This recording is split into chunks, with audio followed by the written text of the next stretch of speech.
Točno. Pozdravljeni. Na kratko vam bom predstavil uporabo e-učilnic. Ko ste dobili navodila, na začetku vpišete uporabniško ime in geslo in kliknemo prijava. Pri prvi prijavi je potrebna sprememba gesla. Pišete vaše trenutno geslo in potem dvakrat novo geslo, ki ga določite sami. Bodite pozorni na zahtevane znake. Kliknemo shrani spremembe, geslo je bilo spremenjeno, nadaljuj. Nato kliknemo na prvo stran spletnega mesta, poiščemo naš razred in naš predmet. Mi bomo sedaj delali na testnem razredu. Testni razred in predmet test. Ko smo v našem predmetu, kliknemo na levo zgoraj na sodelujoči. Tukaj vidimo, da je samo test učitelj, izvajalec, edini sodelujoči. Tako je potrebno vpisati uporabnike. Kliknemo vpiši uporabnike, poiščemo učence, iščemo brezšumnikov, v našem primeru imamo testnega učenca, test učenec, kliknemo na njega, da se označi. Bodite pozorni na dodeljeno vlogo, da je dodeljena vloga udeleženec in kliknemo vpiši uporabnike. To je potrebno storiti za vse učence, ki obiskujejo ta vaš predmet. Nato kliknemo na splošno, levo, in smo znova v našem predmetu. Sedaj pa gremo na urejanje predmeta. To storimo tako, da desno zgoraj kliknemo na vključi urejanje in sedaj lahko urejamo naš predmet. Prvo se ustavimo pri poglavju. Klikamo na svinčnik in lahko uredimo našo poglavje. Na primer, pišemo ponedeljek in potrdimo z tipko Enter. Sedaj lahko dnevu ponedeljek dodamo razne vire oziroma dejavnosti. To storimo tako, da pri ponedeljku dodamo dodaj dejavnost ali vir. Klik. Tukaj imamo več možnosti, od anket, delavnic, forumov. Vedno vam desno piše, kaj določena dejavnost pomeni in kaj lahko z njo storite. V našem primeru bomo šli naloga, da učencem dodelimo določeno nalogo. Kliknemo dodaj. Sedaj napišemo ime naloge, navodila, opis naloge,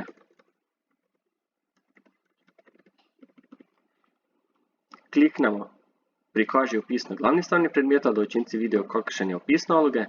Če želite, lahko dodate tudi dodatne datoteke.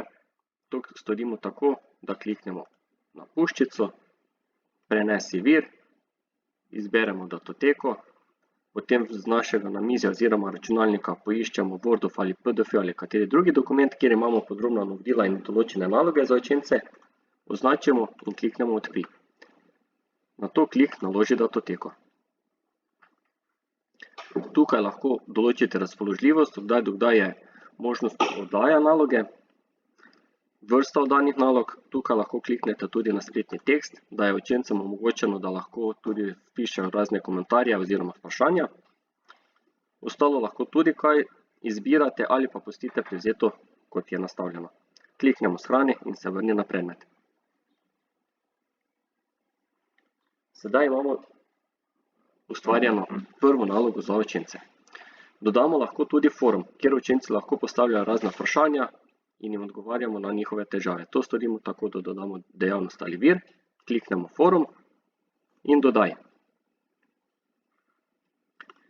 Pišemo naziv foruma, pomoč, opis, kliknemo, da se opis prikaže na glavni strani predmeta. Ostalo lahko pustimo privzeto ali pa po želji tudi spremenite. Kliknemo shrani in se vrni na predmet. Sedaj imamo urejen predmet. Za ponedeljek navodila za naš predmet in pa ustvarjen forum, novic, pomoč. Sedaj bomo pogledali še, kako lahko mi odgovarjamo na vprašanja učencev in pregledujemo naloge. Tu bomo se vrnili v učilnice. Prva stran spletnega mesta, naš testni razred in pa na predmet 2. Tukaj imamo že nazive in pomoč učencem, forum, vse določeno. Prav tako imamo noter sodelujoči, v našem primeru test učenec, ki je udeleženec, in pa mi, učitelj. Kliknemo na splošno in pa na primer na naziv, kjer imamo določeno nalogo. Tukaj vidimo, da imamo dodana podrobna navodila in naloge in pa enega sodelujočega.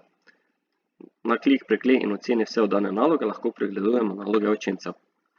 Oddane naloge še ni bilo, lahko pa pogledamo tukaj komentar učenca.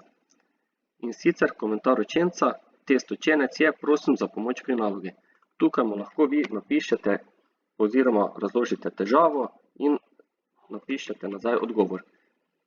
Kliknite, pišete odgovor in kliknite shrani komentar. Tako, test učitelj, odgovoril je nazaj učencu za nalogo, če jim rabi kakšno pomoč. Sedaj se lahko vrnemo v ponedeljek. Pomoč učencem forum. Tukaj so tudi razne teme, učenec je dal gor pomoč. Prav tako mu lahko tu odgovorimo in vpišemo nazaj, če rabi kakšno pomoč. To je sedaj kar na kratko, kolikor se je dalo predstavitev, kako urejati in delati v spletnih učilnicah. Želim vam uspešno delo in hvala za pozornost.